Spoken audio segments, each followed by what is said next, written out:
siap. Kita punya tom kha gai kita. Resepi seterusnya. Setelah berapa hari ni? 16 Ramadan. 16 Ramadan. Kita nak buat yang ni dia tak sesimpel sangat yang macam kita selalu bagi. Tapi yang ni dia lah taklah susah dan tak senang. Okay, kita nak buat tom kha gai.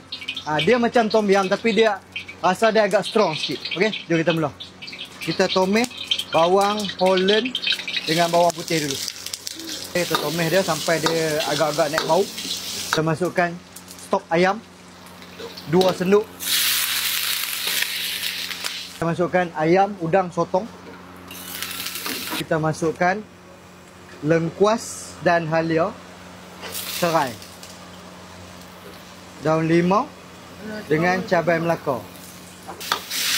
Slowkan api sikit. So kita akan masukkan perencah dia. 2 sudu, 1 sudu Ajinomoto, 1 sudu gula, 1 sudu sos tiram, 2 sudu kicap Golden Mountain, 2 sudu kicap sotong. Lepas tu kita masukkan santan. Okey.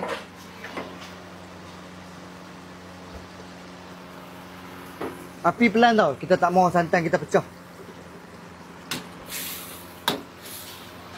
Okey. Biar sampai santan tu masak.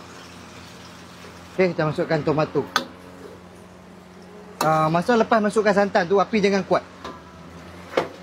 Alright, siap geng. Dia taklah susah sangat, senang je. Okey. Dia nak macam tom yam tapi dia rasa lemak dia lebih strong daripada tom yam. Dia lebih berlemak sikit daripada tom yam. Sebab dia ada santan. Kita letak cendawan enoki.